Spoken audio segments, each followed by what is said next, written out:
शहबाज शरीफ साहब तो हमेशा यही स्टेटमेंट्स देते हैं और कहते हैं कि पाकिस्तान को हम अगली बार अगर अल्लाह ने मौका दिया ना, हर दफा जाते हुए उनकी यही स्टेटमेंट होती है सर।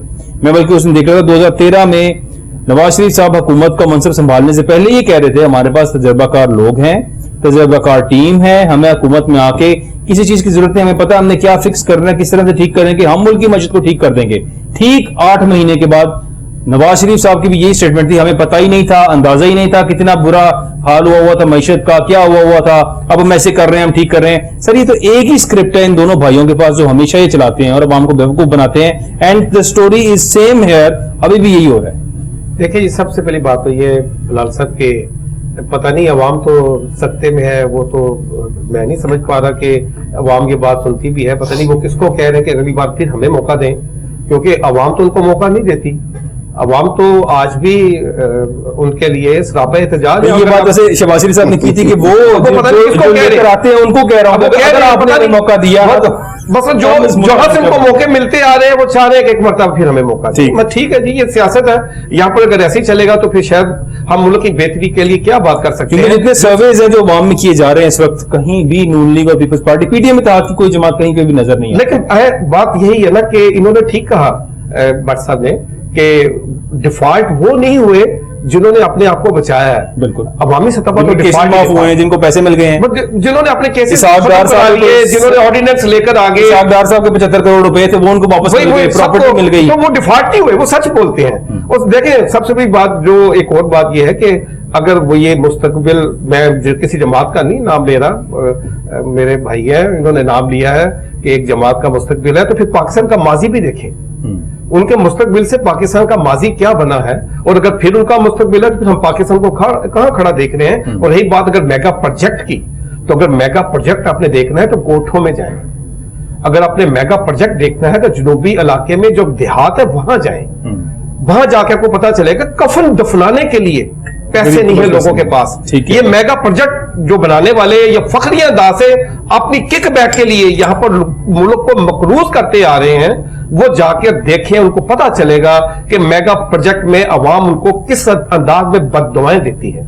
वो अफलास बड़ा तबका, वो जो सुबह से लेकर शाम तक काम करता है और उसके बावजूद हर तरह का टैक्स अदा करता है, दूध लेता है तो टैक्स देता है, आटा लेता है तो टैक्स लेता है, चाय का पत्ती लेता है तो वो टैक्स देता है, और सारा दिन काम करने के बाद उसका रात को चूल्हा भी नहीं जल पाता। और उस टैक्सेस के पैसे से वो जो मरात लेते हैं, वो जो गाड़ियों में बैठकर एक लश्कर की तरह निकलते हैं। बिल्कुल, मैं कहता हूं कि खुदा का ये आलम देखने के बाद मसलन अगर फिर भी हमारे यहां पर जो बसने वाले सियासतदान या शायद महमूद भट्ट साहब भी इसको एक बेहतरीन रोशन पाकिस्तान के साथ मुंसलिक कर दें तो मैं सरे खाम से तस्लीम कर लूंगा। अगर ये जो हालात देखने के बाद। सर मैं भट्ट साहब की बात को आगे थोड़ा सा ले जाना चाहता हूँ। भट्ट साहब देखिए, इस वक्त 25 बड़े मंसूबे हैं, वो इंफ्रास्ट्रक्चर मेरी बात ये नहीं बताने लगा, जो आप कह रहे हैं ना वही बताने लगा। सर जब आपका इंफ्रास्ट्रक्चर सही बनता है ना, एक मोटरवे बना, मोटरवे बनने से क्या होता है कि आपके उस इलाके की उस खित्ते की तकदीर बदल जाती है। अब ये जो मुख्तलिफ रूट्स के बन रहे हैं ना, आपके लिंक जो बन रहे हैं मोटरवेज, अब उसमें सर क्या होता है, फिर वहां के अवाम की खुशहाली आ जाती है, जमीनों की कीमतें बढ़ जाती हैं, जो वहां रोजगार मिलता है, लाखों लोगों को रोजगार मिलता है। इन चीजों से आने से फिर आपको ये जो बड़ी हमें आती है ना टैक्सेस वगैरह की जो बात आप कर रहे हैं, वो इसलिए नजर आते हैं। इस वक्त हमारी इनकम पर कैपिटल जो है बंदों की बहुत थोड़ी है, लेकिन जब इंफ्रास्ट्रक्चर बन जाएगा, आपको फैसिलिटेट वहां जब यूनिवर्सिटियां वहां बन जाएंगी, रोड बन जाएंगे, हॉस्पिटल बन जाएंगे, फैसिलिटेशन हो जाएगी, अवाम को फिर वो वहां रोजगार मिल जाएगा, तो सर उसमें उस वक्त ये होता है कि फिर आदमी की जो कैपिटल है वो बढ़ जाती है, फिर उस वक्त लोगों को महसूस नहीं होता। तो ये मैं कहता हूँ, ये शहबाज शरीफ साहब ने ये जो 25 नए मंसूबे, यकीन जानिए मैं कहता हूँ ये व्हाट्सएप है, वक्ती तौर पे हमें ये बहुत मुश्किल नजर आ रहा है, जो इस वक्त हमें पेट्रोल और बिजली के बिल्स जो देने पड़ रहे हैं, लेकिन इसका रिजल्ट जो मैं ये कह रहा हूँ आने वाले वक्त में शायद इसका कंपनसेशन आदमी इस वक्त जिस बेचारे की इनकम 50,000 है, उसको 25,000 रुपया बिजली का बिल जो देना पड़ रहा है, इससे अवाम मुल्क बड़ा खुशहाल हो जाएगा, अवाम बड़ी तरक्की कर जाएगी। सर 25,000 रुपया बिजली का सर नहीं, इस वक्त देखिए बिजली का को भूखा मार दे सर देखिए हुआ क्या कि हमने नवाज शरीफ साहब ने क्या किया, नवाज शरीफ साहब उस वक्त भी सर, उस वक्त भी बिजली का प्रॉब्लम था, हमारा एनर्जी क्राइसिस है, पाकिस्तान की इंडस्ट्री बंद होगी due to the energy crisis. अब हम जो ये एनर्जी पैदा करने लगे हैं चाइना के साथ, जो सी पैक आपका दोबारा है, बिजली पैदा करने के कारखाने लग रहे हैं, बिजली आपकी सरप्लस होगी तो आपको रेट भी उसका कम मिलेगा। अभी सर आपके पास है ही नहीं, इसलिए रेट आपको कम, तो आपको रेट कैसे कम मिलेगा? इंडिया और बांग्लादेश के अंदर जब ये आईपीपीज लगे, पावर प्लांट्स जो थे, इंडिपेंडेंट पावर प्लांट्स इनको कहा जाता है, जब ये इंडिया और बांग्लादेश के अंदर लगे तो इनकी कॉस्ट $6 लाख थी पर मेगावाट। ठीक उसी टाइम पे जब पाकिस्तान ने यहां पर लगाए थे तो $1.1 मिलियन दिया था पर मेगावाट। किकबैक्स और करप्शन की गई थी उसके अंदर। अब भी यही कुछ होगा और अवामी मुफाद के लिए काम नहीं होगा, सियासतदानों के अपने मुफाद के लिए तमाम प्रोजेक्ट्स होंगे, तमाम मेगा प्रोजेक्ट्स इसीलिए किए जाते हैं इस मुल्क के अंदर। मैं नहीं कह रहा, शाहिद फरहान अब्बासी साहब कहते हैं कि अगर कोई भी काम आप यहां करते हैं तो 25% वो पैसे हैं जो स्ट्रेट करप्शन की नजर होते हैं। शहबाज शरीफ साहब फरमाते हैं, अभी कल फरमा रहे थे कि इस मुल्क का सबसे बड़ा नासूर करप्शन है, इस मुल्क को करप्शन ने बेड़ा गर्क कर दिया, जबकि 10 साल कांस्टेंट हुकूमत की है, पंजाब के चीफ मिनिस्टर रहे हैं 10 साल के लिए, और उससे कबल 3 बार उनकी पार्टी हुक्मरानी में रह चुकी है, और वो अपने मुंह से एक्सेप्ट कर रहे हैं कि इस मुल्क का बेड़ा गर्क करप्शन ने किया है and he is a part of it. Sir बात आपकी बिल्कुल सही है, मैं इसका भी जवाब देता हूँ। When he was a chief minister, उस वक्त भी आपने देखा जो यही बात करप्शन की नसूर था हमारे मुल्क में, तो उस वक्त भी सरकारी अफसरों को हथकड़ियां लगाई गई जो करप्शन में इन्वॉल्व थे, और लोग भी जो ठेकेदार भी इन्वॉल्व थे। और उस वक्त भी फिर कोर्ट्स ने और आप लोगों ने क्रिटिसाइज किया कि यार ये देखें ये एक चीफ मिनिस्टर जो है तजलील कर रहा है। अब भी सर मैं ये कहता हूं, मैं तो करप्शन के खिलाफ हूं, मैं तो कहता हूं इसको एलिमिनेट करना चाहिए, खत्म नहीं करना चाहिए, जड़ से खत्म करना चाहिए। जो भी इसमें इन्वॉल्व हो, वो पॉलिटिकल हो, वो नॉन पॉलिटिकल हो, वो एडमिनिस्ट्रेशन में हो, कोई भी हो, इस मुल्क मेरा ईमान सर इस बात पे ये है सर, ये मुल्क बड़ी कुर्बानियों से लिया गया है, कलमे के नाम पे लिया गया है, लोगों ने बड़ी कुर्बानियां दी हैं, किसी ने खून दिया है, किसी ने जान दी है, लेकिन मेरा ईमान इस बात पे है सर कि जिसने भी इस मुल्क को खाया है दीमक की तरह, उसका भी हाल अल्लाह ताला वही बुरा करेगा जिस तरह उसने इस मुल्क का किया। अल्लाह करे। मेरा ईमान है सर कि वी शुड ऑनेस्टली हम सबको मिलकर इस मुल्क की खिदमत करनी चाहिए। इस मुल्क में अल्लाह ने हर वसाइल हमें दिए हैं, बात आपकी बिल्कुल सही है, मैं भी इसमें एग्री करता हूं कि हमारे अंदर जो मिसमैनेजमेंट है, हमारे अंदर जो डिसऑनेस्टी है, वो किसी भी है। मैं ये नहीं कहता कि सारा ब्लेम आता है जी पॉलिटिशियंस को, कि वो पॉलिटिशियन, मैं कहता हूँ जी वी आर ऑल रिस्पॉन्सिबल। इस स्टेज पे जहां पहुंचे हैं इसमें तमाम अदारे शामिल हैं। अगर एक लेमैन से लेके ऊपर तक सब बंदे सोच लें ऑनेस्टली ये, तो मेरे ख्याल में मुल्क जो है ना बहुत आगे चला जाएगा, बहुत आगे चला जाएगा। मोहम्मद आरिफ भट्ट साहब, मुल्क बहुत आगे चला जाएगा अगर सब ठीक हो जाए। तो सब ठीक कैसे होंगे सर? जब यहाँ पे लॉ की इम्प्लीमेंटेशन नहीं होगी, यहाँ पे ला कानूनियत होगी किसी किस्म की, अगर आप आईनो कानून की बात करें आपको होता हुआ नजर ना आए आपके हुक्मरानों की जानिब से, तो फिर लोग क्या फॉलो करेंगे उसको? देखिए मुल्क तो बहुत आगे जा चुका है, इसमें कोई शक नहीं। अल्लाह करे ये वापिस आ जाए, अल्लाह करे वापस आ जाए, नए पाकिस्तान में वापस आ जाए, पुराने पाकिस्तान से। मैं कहता हूँ 1947 के डगर पे ही आ जाए। जब 1947 में पाकिस्तान लिया था, 1958 74 साल में जिसने सफर किया ना, बहुत लंबा सफर किया है, वापस लाने के लिए अल्लाह करे कि कोई ऐसा मौका ये वो मुल्क है 1958 के अंदर IMF को $2 बिलियन दिया था। ये पाकिस्तान वो मुल्क है 1958 में, और पाकिस्तान ने $2 बिलियन IMF को दिया था। आज IMF हमारे क्या कर रहा है और हम क्या IMF से करवा? अच्छा, करवाया किन्होंने है? ये सब हम किताबों में भी पढ़ते हैं बिलाल साहब के कलमे के नाम पर मुल्क बना, और कलमा पढ़ने वालों ने ही उसे लूटा। कलमा पढ़ कर लूटा, अल्लाह का फजल करम बता के लूटा, और ठीक ठाक लूटा।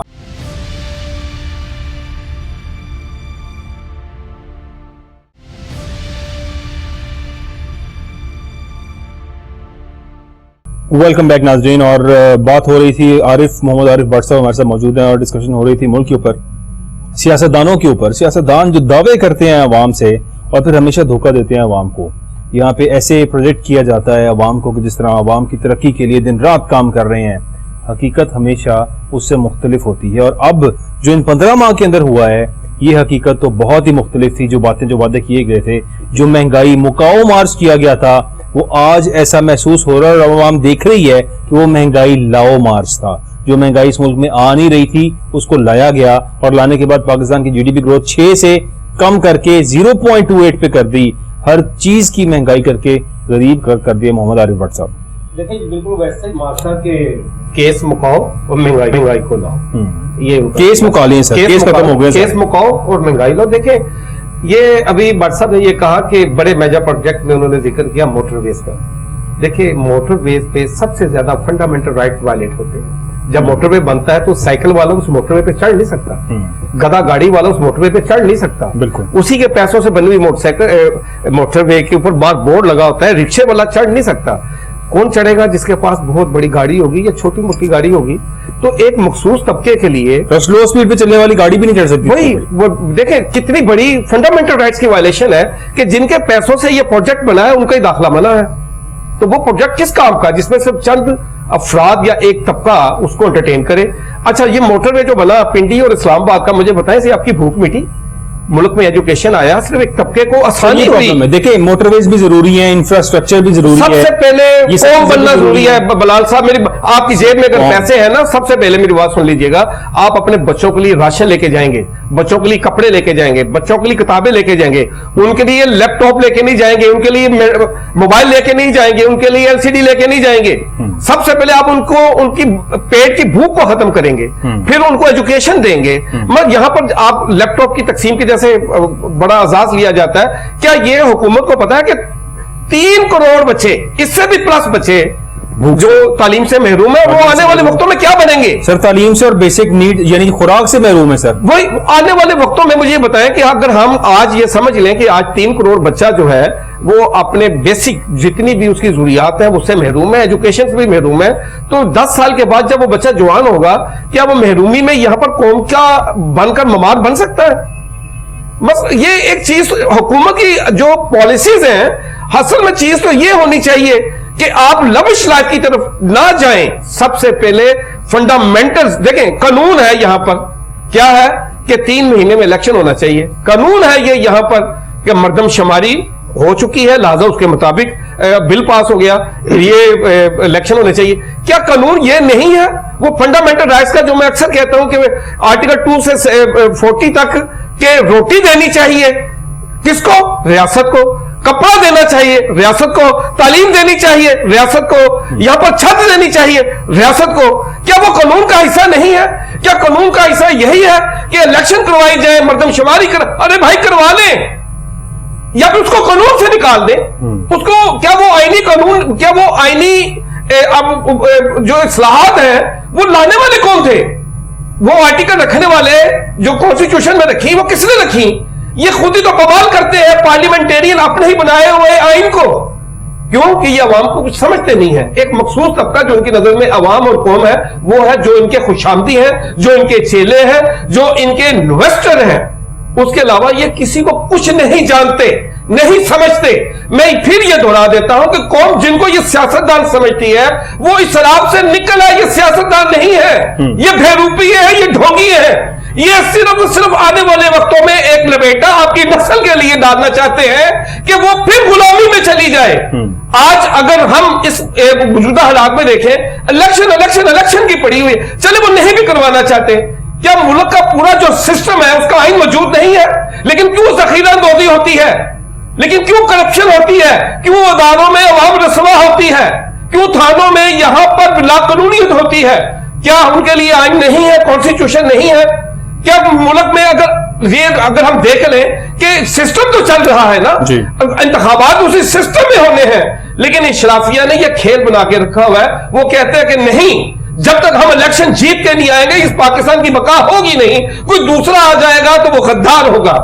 یہ جو کھیل ہے, ہر کوئی غدار ہوگا جو اپوزیشن میں ہوگا, جو ان کے مخالف ہوگا اسے غدار ڈکلیئر کرانا بہت ضروری ہے, اور سکسیسفلی انہوں نے کر بھی لیا. نواز شریف صاحب فرما رہے, کہہ رہے جبر اور ناانصافی کے فیصلے نے پھلتے پھولتے پاکستان کو اس نہج پر پہنچا دیا.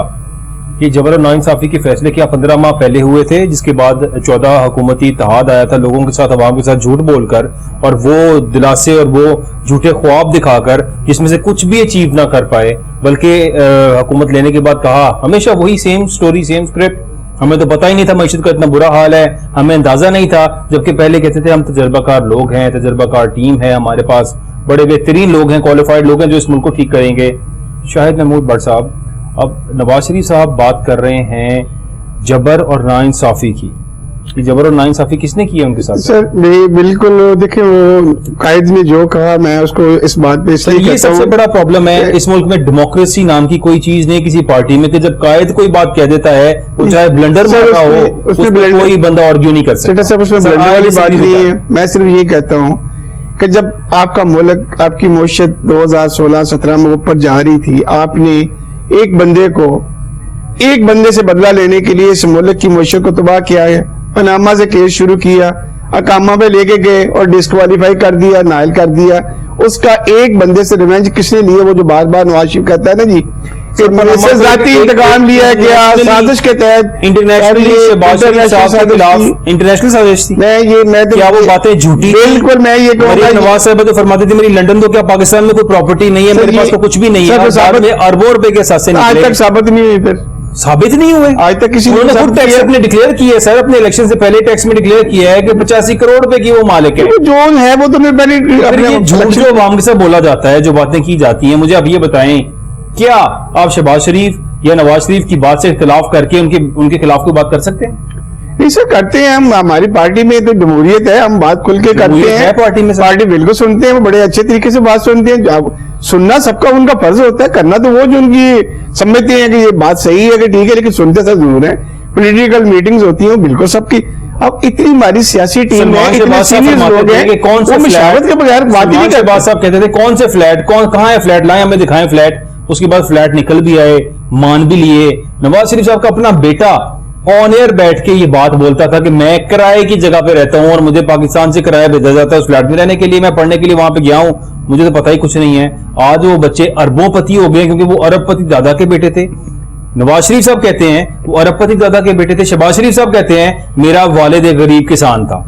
سر کس کی بات مانی جائے، کیا کیا جائے؟ سمجھ سے بالا تر ہیں سب بات. نہیں سر انہوں نے بات دیکھو، جو شہباز شریف صاحب کی بات ہوتی ہے نا، وہ ایک ایسے کہتے ہیں کہ میرا باپ ایز اے فارمر بھی تھا، میرا باپ ایز اے انڈسٹریلسٹ بھی تھا، میرا باپ ایز اے کیا کہتے ہیں لیبر کی طرح بھی اس نے اسٹارٹ کیا. ہر چیز کرتے ہیں. اور یہ اس لیے کہتے ہیں کہ my father is the perfect personality. ان میں تمام کوالٹیز پائی جاتی تھی. رچ تھے، امیر تھے، لیکن ان کے اندر جو کوالٹیز تھی وہ ساری پائی جاتی تھی جو ایک فارمرز میں ہوتی ہیں، جو ایک کسان میں ہوتی ہیں، جو ایک مین کرش میں ہوتی ہیں. اس لیے وہ کہتے ہیں. لیکن دوسری طرف جو آپ بات کرتے ہیں، دیکھیں سر آپ سمپل سی بات ہے. اب دیکھیں آپ 50 میں 58 میں جنگوں میں 60 میں آپ کے جو آرمی کے جو ٹولز ہیں نا وہ آپ اتفاق سے لے رہے ہیں. آپ اس زمانے سے ایگریکلچر کی انوویشن، میں یہ کہتا ہوں آج بھی چیک کر لیں سر، ایگریکلچر انوویشن جو ہے وہ اتفاق نے کی. ویڈ تھریشر اس زمانے میں سٹارٹ انہوں نے کی، ٹیوبلز انہوں نے شروع کیے. تو سر دیٹ از دا پائنیئر. اس وقت جو سٹارٹ تھے، جس بندے کی اگر 50 میں اتنی بڑی اسٹیٹس بن چکی ہوں تو پوری دنیا میں وہ کاروبار کر سکتے. سر اگر اتنا پیسہ ان کے پاس ہے، غریب کا بھلا کیوں نہیں کرتے سر؟ اپنا آدھا پیسہ ڈونیٹ کر دیں، اس غریب کا بھلا کر جائیں. یہاں پہ آ کے نہ کہ لنگر کھانے بند کر دیں جہاں پہ لوگ روٹی کھا رہے ہوں، غریب لوگ، مزدور آدمی، نہ کہ مجھے یہ بتائیں کیا ان کے ویلفیئر کے، مجھے دیکھیں ان کی صرف عادت یہ ہے، وہ بتائیں اتفاق ہاسپٹل میں کیا ہوتا ہے، لوگوں کو غریب آدمیوں کو اس زمانے میں میاں شریف صاحب گزرتے جاتے جتنے لوگ سب نے پیش ہوتے تھے نا اپلیکیشن دینے والے، سب کا معاف. اب ان کی ایجوکیشن اسکولز میں چلے جائیں، اب ہیلتھ سیکٹر میں چلے جائیں، ان کے جو ہے رائول ہاسپٹل میں چلے جائیں، جہاں کے وزٹ کریں، میڈیکل سٹی میں فری پہ چلے جائیں. کچھ بھی فری نہیں ہے. نہیں سر کیوں نہیں ہے، آئے میرے ساتھ چلیں. مجھے ایک بندہ بتائے گا ذمہ دار ہو، کیا ملے گا فری؟ کافی ویسے نہیں ملے گا. اب یہی میں آپ کو بتانا، سب سے زیادہ ڈونیٹ کرنے والے، سب سے زیادہ چندہ دینے والے اس آدمی کو جس نے کینسر ہاسپٹل بنایا، اس زمانے میں 50 کروڑ روپیہ انہوں نے اس وقت دیا. ہر سال وہ اپنی زکات ادارے کو دیتے رہے. تو سر کچھ لوگ ایسے ہوتے ہیں سر. آپ کہہ رہے ہیں کہ عمران خان صاحب کو دیتے رہے ہر سال زکات اپنی، عمران خان کے ادارے شوکت خانم کو دیتے رہے، ان کی زکات جاتی رہی ہمیشہ، وہ فلاحی اداروں میں وہ بھیجتے رہے. شوکت خانم کو بھی دیتے رہے. ان کی ٹرسٹ کیا ہے انہوں نے. ایک سابق وزیر اعظم اور chairman P T I Imran Khan صاحب، اس ادارے کا وہ بنایا اپنے پیسے. جگہ بھی کرپٹ نہیں ہے سر. جگہ بھی نواز شریف صاحب نے دی، پیسہ بھی نواز شریف نے دیا. سرکاری جگہ میں احسان نہیں کیا. ایک نیشنل ٹیکس کے پیسے کے اوپر اس ملک کی جگہ تھی جو انہوں نے دے دی. احسان نہیں کیا کسی پہ. इससे बेहतर भी शायद कर सकते थे वो। नहीं उन्होंने किए हैं, मैं ये तो नहीं कह रहा कि इमरान खान तो नहीं जिसको दिए, बेशुमार ऐसे प्रोजेक्ट हैं जिन्होंने as a being chief minister उन्होंने जमीनें लोगों को दी, चीफ मिनिस्टर वेलफेयर के दायरे बनाए हैं। फिर एहसान नहीं किया, बार बार इस बात को जताया क्यों जाता है कि एक हॉस्पिटल बनाने के लिए अगर जगह दी गई थी, और वो हॉस्पिटल अगर उसको आज देखा जाए इस मुल्क में, आप उसको विजिट करें तो पाकिस्तान का सबसे बेहतरीन हॉस्पिटल है, उसको आप विजिट करके देख लें, उसमें आपको ऐसे ही महसूस होगा कि शायद ये इस मुल्क का हॉस्पिटल नहीं है, इस मुल्क के बाकी तमाम हॉस्पिटल को देखते हुए एक ऐसा काम जो किया है सर वो हमेशा रहेगा, और वहां पे गरीबों का फ्री इलाज भी हो रहा है, जो डिजर्व करता है उसका मेरिट पे, सबसे बड़ी बात मेरिट के ऊपर उसका वहां पे फ्री इलाज होता है। मैं ऑनेस्टली कहता हूँ, ऑन एयर कहता हूँ आपको, मेरे बच्चे उस जमाने में स्कूल गोइंग थे, बच्चे थे, और बच्चों की आदत होती है, आपको कॉइन्स इकट्ठे करते हैं, घरों में बॉक्स बनाए होते हैं, हम लोगों की आदत होती है, बच्चों को हम थोड़े थोड़े पैसे देते थे।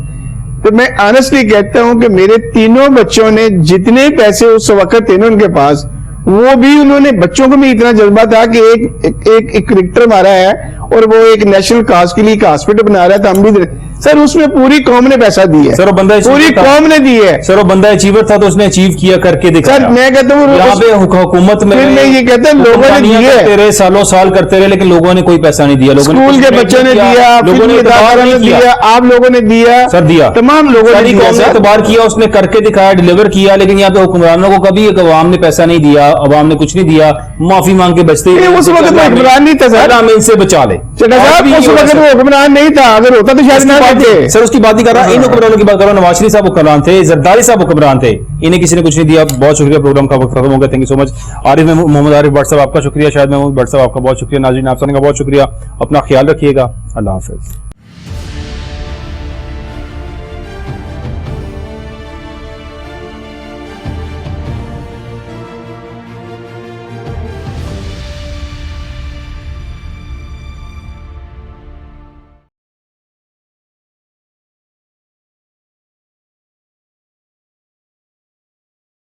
बिस्मिल्लाहिर्रहमानिर्रहीम, अस्सलाम वालेकुम नाज़रीन, आप देख रहे हैं गोइंग अंडरग्राउंड और मैं हूं आपका होस्ट बिलाल हैदर चट्टा। नाज़रीन आज हम इश्यूज़ पर बात करें। इमरान खान साहब का तोशाखाना ट्रायल रोकने की दरख्वास्त मुस्तरद कर दी गई और सुप्रीम कोर्ट ने रिलीफ दे दिया। सुप्रीम कोर्ट ने कहा कि आपको रिलीफ दे दिया गया था, दोबारा आपने क्यों जहमत गवारा की सुप्रीम कोर्ट को ये बात कहने की, और हाई कोर्ट के अंदर आपका जो है वो केस चल रहा है। उम्मीद है हाई कोर्ट भी शायद फैसला दे देगी ट्रायल रोकने की। अगर हाई कोर्ट की तरफ से हाई कोर्ट फैसला कर दे और उसके बाद सुप्रीम कोर्ट से रुजू किया जाए तो ये बेहतर होगा, सुप्रीम कोर्ट ने ये कहा।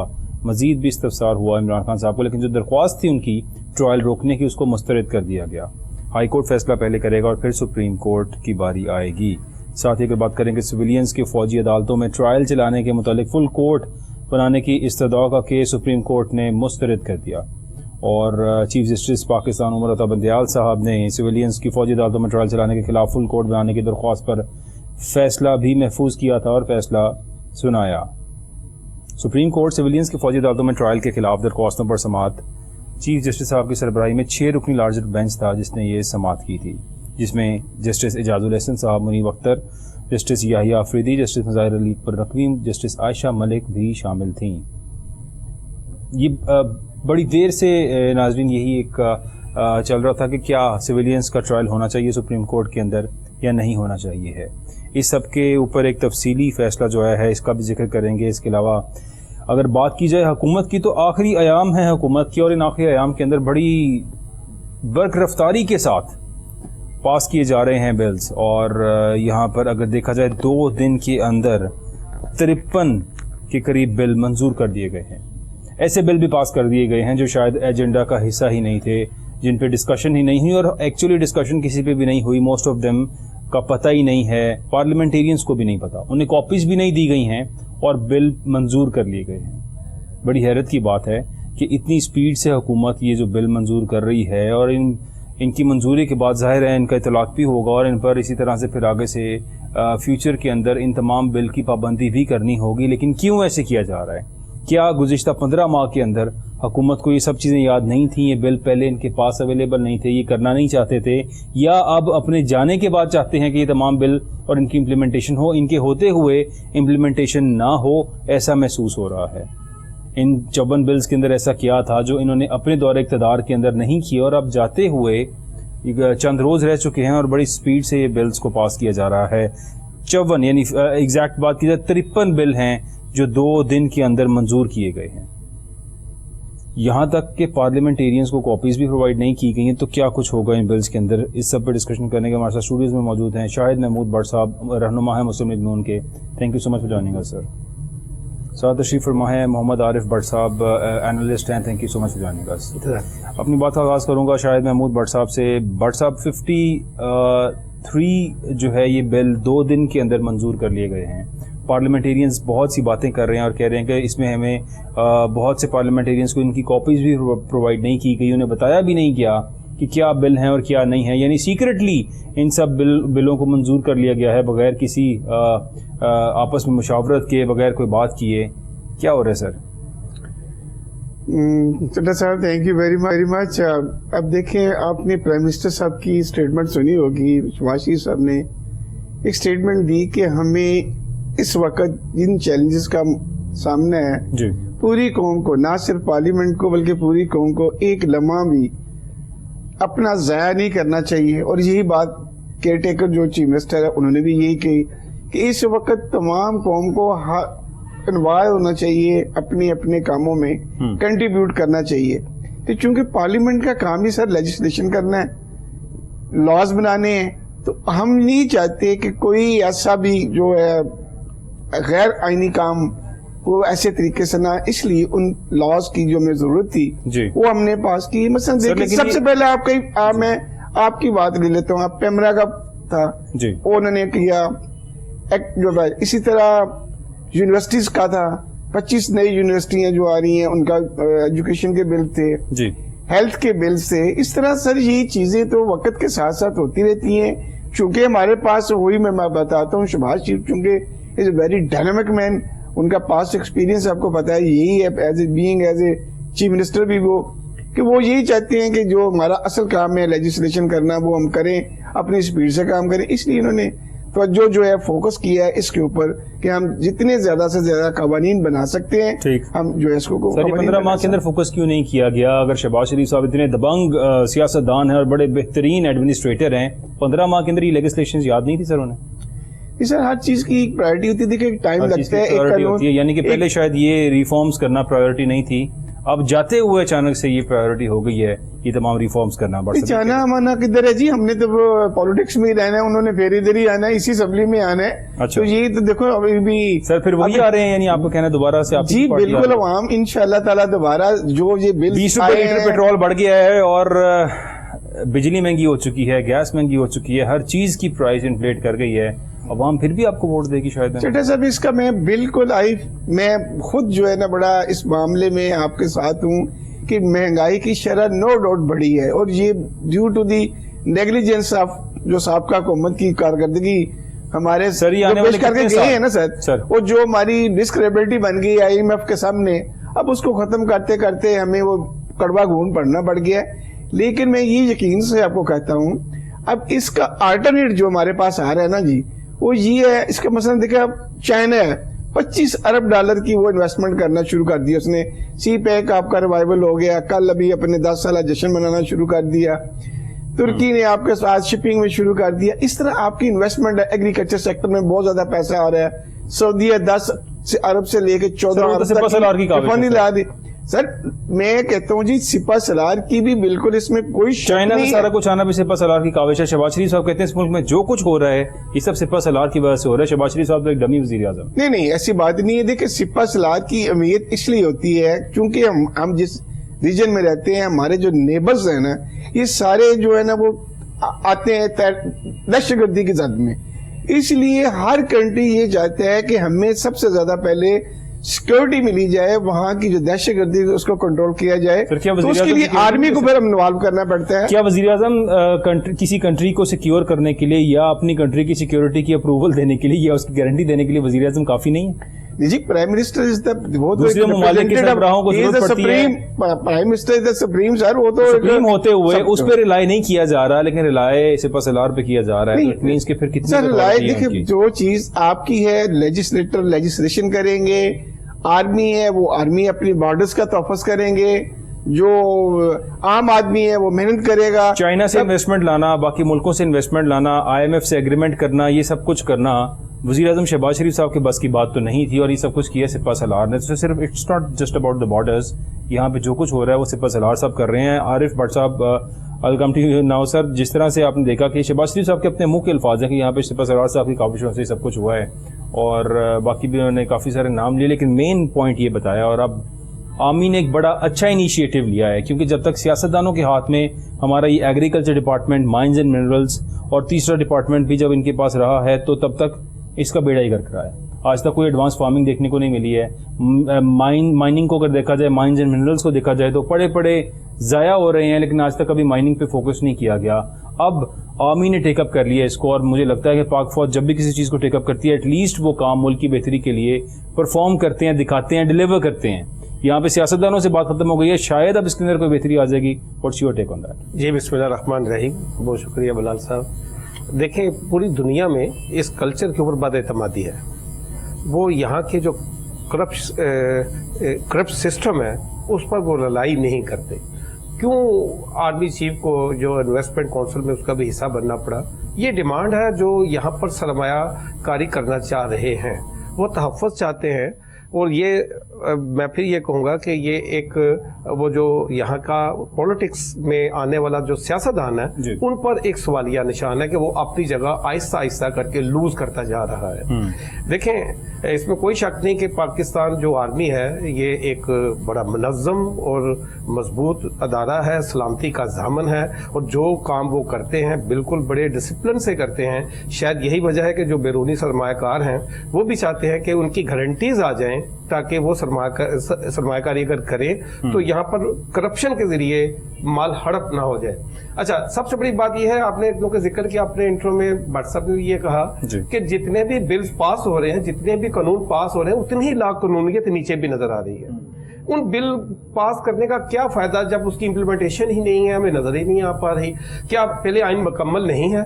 दूसरी बात ये फ्रेंडली असेंबली है जिसमें कोई ऑपोजिशन ही नहीं है।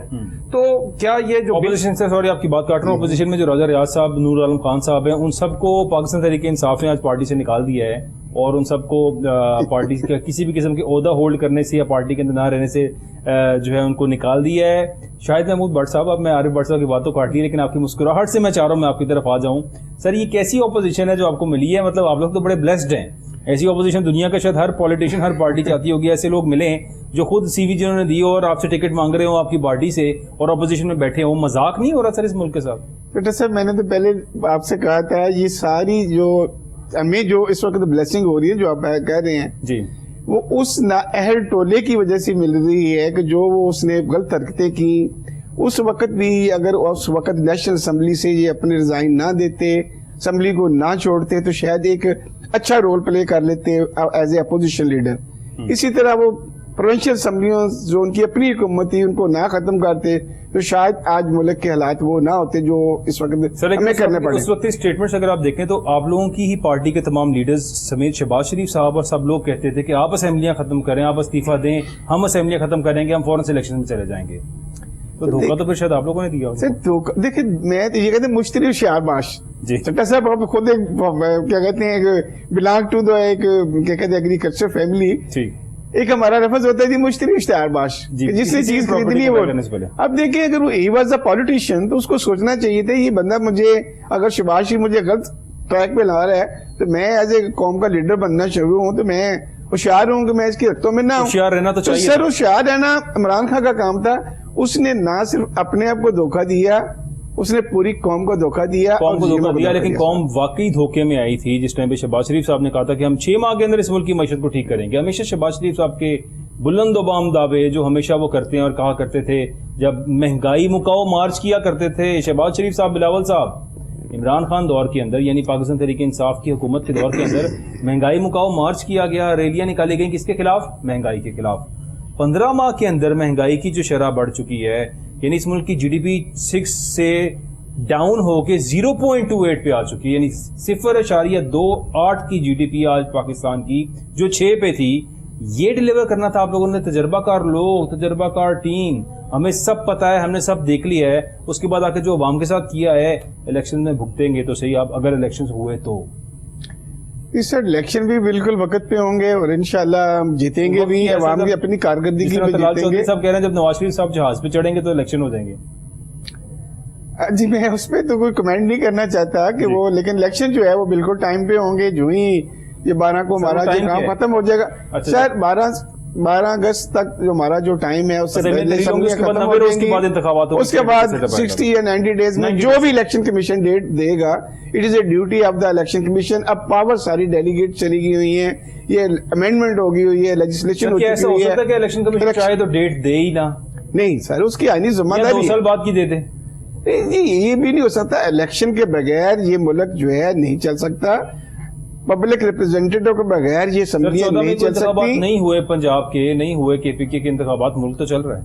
नहीं सर, मुल्क चलने के देखिए 2 चीजें होती हैं जी। एक होता है कि आप अवाम की नुमाइंदगी, जब आपकी अवाम की नुमाइंदगी इतने लेट हो जाएगी तो उसमें आपके प्रॉब्लम आ जाते हैं। इसलिए इलेक्शन कमीशन का ये आनी फर्ज है कि जो ही वो ये मर्दमशुमारी का जो भी सेंसस का मर्दमशुमारी, चूंकि 10 साल बाद आपको पता है बहाना तैयार है इलेक्शंस ना कराने के लिए, सेंसस का बहाना तैयार है।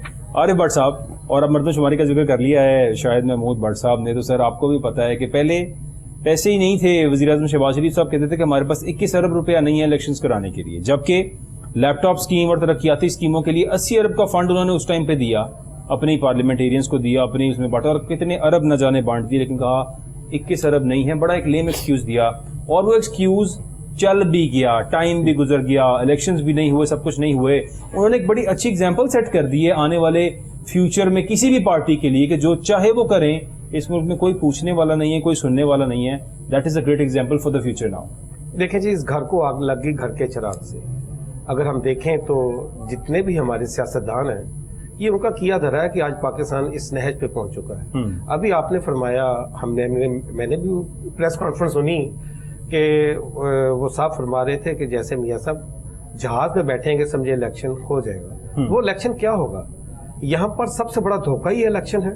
बिल्कुल। तो क्या कोई भी इलेक्शन ऐसा हुआ जो अवाम की फेवर में निकला हो, या उसका रिजल्ट जो अवामी जो ख्वाहिशात के मुताबिक हो? यहाँ पर तो रिजल्ट भी अपनी मर्जी के आते हैं बलाल साहब। ये सबसे बड़ा धोखा है इंतखाबात के हवाले से। सर, वो जो लेवल प्लेइंग फील्ड की बात की जाती है ना, जो एक लफ्ज है लेवल प्लेइंग फील्ड का, लफ्ज जो मरीम नवाज साहिबा और नून लीग इस्तेमाल करती है, वो लेवल प्लेइंग फील्ड ये है जो आज की पार्लियामेंट हमें नजर आ रही है। राजा रियाज जैसे ऑपोजिशन लीडर हो जो खुद सीवी दे रहा हो इनको कि हमें आप नून लीग की टिकट दे दें, तो ये लेवल प्लेइंग फील्ड। तो ये अब कौम को देखना चाहिए। सबसे बड़ी बात तो ये है कि उनके साथ क्या होता आ रहा है और क्या होने के लिए जा रहा है। और व्हाट्सएप क्या कौम देख रही है? आपको लगता है क्या कौम देख रही है इस टाइम पे? जो पेट्रोल प्राइसेस हो गई हैं, जो इन्फ्लेशन हो गई है, गरीब मर रहा है, क्या मरते हुए वो घरों से बाहर निकलेगा और सियासतदानों के गिरोबानों तक पहुंचेगा, या इसी तरह सोया रहेगा जिस तरह से सोया हुआ? सर देखिए जी, जरूरत ईजाद की माँ है। हालात जिस तरफ जा रहे हैं, अल्लाह ना करे कि ऐसे हालात ये खुद पैदा कर दे जो इस वक्त अपनी बड़ी मौज मस्ती में अवाम के हुकूक को पमाल कर रहे हैं, कि अल्लाह ना करे ये हालात चले जाए। चीज चले भी जाएंगे। मसलन ये कोई ज्यादा देर वाली बात नहीं है। जो हालात बन चुके अभी तो आना है। अभी ये जो महंगाई हुई है ये तो कुछ भी नहीं है बलाल साहब। अभी तो जो इन्होंने IMF के साथ असल में पसे पर्दा जो एग्रीमेंट्स किया है उसके जो असरात है वो तो अवाम के ऊपर बम बन के गिरने हैं। ये नहीं है कि अभी ये तो आहिस्ता सा शेड्यूल है ना। अभी तो ये हुकूमत छोड़े हैं तो 20 रुपए पेट्रोल बढ़ गया, हुकूमत छोड़े हैं तो ये हो गया। अभी कहां पर 13% महंगाई। असल मुश्किल फैसले जो थे वो तो भी इन्होंने किए नहीं है। शायद आके अगला निगरान सेटअप करेगा। नहीं, वो निगरान सेटअप भी ये क्यों चाह रहे हैं कि निगरान सेटअप भी इनके कंट्रोल में रहे? ये बिल पास क्यों हो रहे हैं? ये सिर्फ ये चाह रहे हैं कि इनकी पॉलिसीज का तसलसल बरकरार रहे, अवाम को ये लॉलीपॉप देते रहें कि देखें पहले ये हुआ था, अब ये हम आएंगे तो ये करेंगे। 85 से हम यही सुनते आ रहे हैं कि इंशाअल्लाह ताला आप आएंगे तो पाकिस्तान एशियन टाइगर बन जाएगा। देखिए इमरान खान सर कह रहे हैं कि नक्शा ही बदल देंगे पाकिस्तान। देखिए मैं वही तहरीके इंसाफ की जो चेयरमैन के पीछे सारी पार्टीज लग गई हैं, उनका टेन्योर तो 4 साल का है। 71 साल तो यहाँ पर, या 72 साल तो यहाँ का लोकल सियासतदान है। वो 13 जमातें हैं जिन्होंने इत्तेहाद किया, पीढ़ियां बनाई और फिर ये कहा कि हम महंगाई के खिलाफ मार्च करेंगे। और वही मार्च देखें, महंगाई का मार्च उन्होंने करवा दिया। यानी कि आज इस नहज पे है कि पेट्रोल उस वक्त 180 था, आज 280 को भी क्रॉस कर चुका है। और डॉलर को देख ले, उसको वो भी 180 के अराउंड फिगर में था, जो आज कहने को 292-93 का है, लेकिन मुझे 300 रुपए का भी आप खरीद के दिखा दें। ये चीजें तसलसल अभी आगे बढ़ना है। उस वक्त भी 180 का नहीं था, आज भी 280 का नहीं है। उस वक्त 150 रुपए लीटर था सर, 150 रुपए लीटर था, और आज माशाल्लाह 273 रुपए लीटर। असल में ये चीजें मुझे बिलाल साहब ये समझ में नहीं आ रही, क्या ये मुल्क को ठीक करने के लिए इलेक्शन ही उसका हल है? क्या इसमें कानून नहीं है? क्या यहाँ पर अदारे नहीं है? क्या वो तनख्वाह नहीं ले रहे हैं? अगर फ्री एंड फेयर इलेक्शंस हों तो देखें, नहीं कानून तो चल रहा है ना, मेरी बात नहीं समझ पा रहे। मसला ये कभी के लिए कोई कानून ही नहीं है। देखें, सुन ले, कानून अशराफिया के लिए ये कोई कानून नहीं। ये कहे अभी मुझे इशारा एक आम मोटरसाइकिल वाला बगैर हेलमेट के तोड़ के दिखा दे, उसके हाथ में सिर्फ पर्ची आ जाएगी? बिल्कुल आ जाएगी। क्यों नहीं आएगी? पर्ची आ जाएगी। कोई खुदा ना खास्ता पेट के लिए मोबाइल चोर मिल जाए, उसको जला दिया जाएगा। यहाँ पर बेटियों और बेटियों की असमत के लिए चंबट्ठे जो लोग हैं वो सजाएंगे और पैसे देकर उनको नचवाएंगे। मकसद ये है कि कानून तो है, लेकिन उसकी इंप्लीमेंटेशन जो है वो सिर्फ गुलाम अवाम के लिए है। कानून तो तब आएगा ना जब वो शराफिया के लिए आएगा, वो लोगों के लिए आएगा जो कानून से खिलवाड़ करते आ रहे हैं। वो दिन पता नहीं कब आएगा। वो कानून देखना चाहते हैं अपनी जिंदगी में कि वो कानून भी आए जहां जिसकी हम मिसाल देते हैं। जब ये जितने हमारे सियासतदान है बिलाल साहब, ये पाकिस्तान से बाहर ट्रेवल करते हैं तो वहां पर ये कानून की पासदारी करते हैं, और जैसे ये पाकिस्तान में एंटर होते हैं, साहब बाकायदा कई बार देखा गया लंदन के अंदर जो है वो जेब्रा क्रॉसिंग पे चलते हैं, बल्कि भागते नजर आते हैं वहां पे सड़क के ऊपर, तो विदाउट एनी प्रोटोकॉल। तो जैसे यहाँ पर पाकिस्तान में एंटर होते हैं तो उनको यहाँ पर जो गुलाम और पिसे हुए जो लोग आते हैं उनके ऊपर तरस भी नहीं आता। शायद महमूद भट्ट साहब, मुझे लेट मी एक्सप्लेन, एक मिनट में सिर्फ आपसे ज्यादा लूंगा। अगर इसी चीज के, चूंकि आपने बात की थी इलेक्शन कमीशन की और सेंसस की, तो मैं चूंकि चाहता हूं कि मैसेज आपको पता चल जाए कि क्या वजह है। सर हुआ ये था कि जब 2017 के इलेक्शन हुए थे, उस वक्त 2018 में जब इलेक्शन हमारे हुए तो पार्लियामेंट में मुश्तरका पार्लियामेंट का इजलास हुआ इमरान खान की हुकूमत में। बिल्कुल हुआ। तो ये हमारा एक बिल पास हुआ कि आने वाला इलेक्शन जो 2023 में होगा वो नई मर्दमशुमारी के ऊपर होगा, क्योंकि कानून ये है कि आफ्टर 10 ईयर आप लोगों को सेंसस करवाने पड़ते हैं। तो 10 साल का चूंकि अरसा हो चुका, ज्यादा हो चुका था, इसलिए अब नई मर्दमशुमारी के आप पैसों की बात कर रहे थे। 35 अरब रुपया दिया गया मर्दमशुमारी के लिए जो हो चुकी हुई है, अब उसको डिस्प्ले किया जाना है। मर्दमशुमारी जी सर, जो हो चुकी है, जो मर्दमशुमारी हो चुकी हुई जिसपे कुछ लोगों ने इतराज किया हुआ है, अब उसको सर डिस्प्ले किया जाना है। उसके ऊपर आपकी नई हल्काबंदी होनी है। ये एक आईनी कानूनी तरीके है, और ये पार्लियामेंट ने, तमाम जमातों ने, अपोजिशन ने और हुकूमत ने, हुकूमत उस वक्त हमारी नहीं थी, हम अपोजिशन में थे, उस वक्त ये मुश्तरका पार्लियामेंट में ये बिल पास हो चुका हुआ है कि आने वाला इलेक्शन जो है वो नई मर्दमशुमारी के ऊपर होगा। अब नई मर्दमशुमारी होगी, ये नया हल्काबंदी होगी, वो जो ही इलेक्शन कमीशन करवाएगा और इलेक्शन कमीशन वो डेट दे देगा। क्लैरिफिकेशन मैंने किया, हल्का बंदियां कराना और इस सब को फाइनलाइज करना, आई थिंक इसमें कोई ज्यादा वक्त दरकार तो नहीं होगा। नहीं sir, it will take, I think so it will take 4-5, ज्यादा से ज्यादा 4 मंथ्स ले लेंगे जी।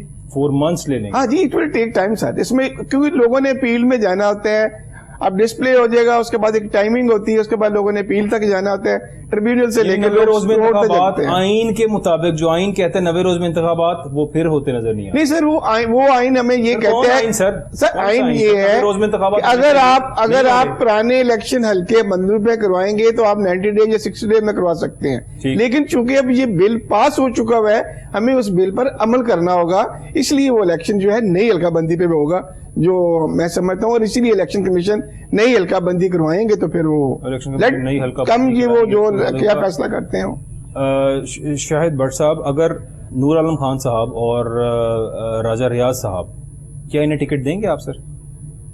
सर ये तो इलेक्शन आएगा तो अभी तो देखें अपोजिशन में है, ये अपोजिशन लीडर वैसे तुम्हारी सूख से कहते हैं, और आपकी पार्टी से अगर गुफ्तगू की जाए, राना सनाउल्लाह साहब से गुफ्तगू की जाए, तो उन्होंने कहा वो बड़े स्ट्रॉन्ग कैंडिडेट हैं, बड़े अच्छे कैंडिडेट हैं फैसलाबाद के, जो कि वो खुद राना साहब फैसलाबाद से बिलोंग करते हैं। उन्होंने कहा जी मेरे इलाके से है राजा रियाज और वो एक बड़ा अच्छा कैंडिडेट है, उसको टिकट देनी चाहिए। इसका मतलब टिकट तो आप देंगे? देखिए अभी तो बलूचिस्तान से बेशुमार पार्टी के जो हेड है वो आना चाहते हैं, इसी तरह वो अपोजिशन लीडर है इस वक्त, आनी तौर पे तो Raja Riaz is the leader of the opposition, तो वो अब हमारी पार्टी 14 मई को इंतखाबात, अब वो हमारी पार्टी से जाहिर बात है, अब उनको पता है कि फ्यूचर मुस्लिम लीग है, तो मे भी वो कल को हमारे टिकट के लिए अप्लाई करेंगे, तो फिर इंशाल्लाह देखेंगे। ضرور وہ میاں صاحب اور ہماری جو پارٹی ہے وہ دیکھے گی کہ ان کو ٹکٹ جو کیا ابھی بھی آپ کو یہ لگتا ہے کہ فیوچر مسلم لیگ نون کا ہی ہمیشہ مسلم لیگ کا ہوتا ہے سر, ہمیشہ ہوتا ہے؟ ہمیشہ. آپ دیکھ لیں, ہسٹری دیکھ لیں, 2018 میں بھی نون لیگ کا 2018 کا بھی ہمارا تھا. ہمیں تو سب پتہ ہے کہ کس طریقے سے ہمارا جو الیکشن جو ہے وہ مینج کیا گیا, کن لوگوں کو ڈرا کیا گیا. آپ دیکھ لیں اس وقت بھی 2013 میں کیا کیا گیا تھا سر؟ پھر آپ کو سپورٹ کیا گیا تھا؟ نہیں تو ہم تو ہمیشہ اپنی عوام کے ساتھ سر آتے ہیں, عوام میں ووٹ آپ کے دیتے ہیں. خلاف کیا گیا تو 13 میں پھر آپ کو سپورٹ کر کے لایا گیا تھا نا؟ نہیں, ہمیں سر دیکھیں بات سیدھی یہ ہے کہ ہم چونکہ اپنی کارکردگی کی بنا پر ووٹ لیتے ہیں. پاکستان میں اب مجھے کوئی ایک میگا پروجیکٹ نواز شریف کے علاوہ ابھی تک نہیں کسی نے کیا. 15 ماہ کی کارکردگی آپ کیا دکھائیں گے عوام کو؟ آپ نے کیا کیا 15 ماہ کے اندر اس عوام کی؟ آپ نے جس طرح سے میکسیمم ہو سکتا تھا مہنگائی کر کے آپ نے عوام کا برا حال کر دیے, اب کیا دکھائیں گے 15 ماہ کے؟ سر میں صرف یہ کہوں گا کہ ان 15 ماہ میں ہم نے انٹرنیشنلی اپنی کریڈیبلٹی قائم کی اور پاکستان کو ڈیفالٹ ہونے سے بچا لیا. پوری دنیا کہہ رہی تھی پاکستان جو ہے اب ہم نے ریاست بچا لی. چٹا صاحب اب ہم نے ریاست بچا لی ہے, عوام ضرور ایک پس رہی ہے. ریاست جس کی گروتھ جی ڈی پی 6 تھی, 6.0 جی ڈی پی تھی, آج 0.28 ہے. 6 سے 0.28 آپ نے کر دی ہے. وہ معیشت, وہ ریاست 6 کی جی ڈی پی گروتھ کے اوپر ڈیفالٹ کر رہی تھی, آج 0.28 کے اوپر آپ نے ڈیفالٹ سے بچا لی ہے. یہ منطق تو سمجھائیں گے سر. دیکھیں یہ میں تو نہیں کہتا, اب جو کہتے ہیں وہ تو جھوٹ بولتے ہیں. آپ گرے لسٹ سے ابھی گرے لسٹ سے نکلے, اس کے بعد آپ ڈیفالٹ سے نکلے, پھر آپ کارپوریٹ سیکٹر میں چلے گئے. آپ یہاں پہ انفلیشن ریٹ دیکھ لیں, آپ ہر چیز کو دیکھیں, بیڑا غرق کر دیا آپ نے اس ملک کی اکانومی کا, اور آپ کہتے ہیں ہم نے ڈیفالٹ سے بچا لیا. ڈیفالٹ کیا ہوتا ہے سر؟ آپ نے ایک بات کی تھی پہلے, میں بٹ صاحب نے بھی بات کی تھی. دیکھیں 6.1 ٹریلین ڈالرز کی ابھی آپ مائنز کے اوپر جو ہے نا کام کر رہے ہیں. پاک فوج پاک فوج بھی تو ہمارا حصہ ہے نا, we are the part of army. سیاستدانوں کے ہاتھ دوبارہ آگے آنا تو پھر بیڑا کر کے کچھ نہیں ہونا. یہ ریولیوشن آنے ہیں. بات کہہ رہا ہوں آپ کو, اب جو میں کہہ رہا ہوں نا جی کس بات پہ ووٹ ملنے ہیں, وہ ملنے ہیں گرین ریولیوشن جو آ رہے ہیں, زرعی انقلاب آ رہے ہیں. سر پاک آرمی ہمارے ساتھ ہے نا, پاک آرمی لے کے آ رہی ہے نا. کارپوریٹ فارمنگ میں پاکستان کے وہ عوام کے ساتھ ہی ہے نا. یہ سیکٹر کس نے دیا؟ شہباز شریف صاحب نے دیا نا, ان کو انوالومنٹ کی کہ آئیں بھائی ہم بنجر زمینوں کو ہم آباد کرتے ہیں. وہ ایک ادارہ ہے. دیکھیے چھٹا صاحب ایک بات ماننی پڑے گی, ایک وہ ڈسپلن ادارہ ہے, آرمی ڈسپلن ادارہ ہے. جو ان کو آپ ڈیوٹی دیتے ہیں وہ بڑے اچھے طریقے سے کرتے ہیں. اب بنجر زمینوں کو بات کریں گے, کارپوریٹ فارمنگ بڑے بڑے فارم بنائیں گے جیسا دنیا میں ہوتا ہے, ہزاروں ہیکٹر میں لوگ جو ہے وہ فارم بناتے ہیں. ابھی اس طرح کیا ہوگا, آپ کی جو امپورٹ ہے وہ کم ہو جائے گی. آپ لہسن, ٹماٹر, ادرک, پیاز, دالیں لے کے, ایگریکلچر کنٹری ہوتے ہوئے ہم ٹماٹر, پیاز, گندم, چینی امپورٹ کرتے ہیں باہر سے. اس ناسور سے شاید ہم بچ جائیں گے. بالکل بچیں گے.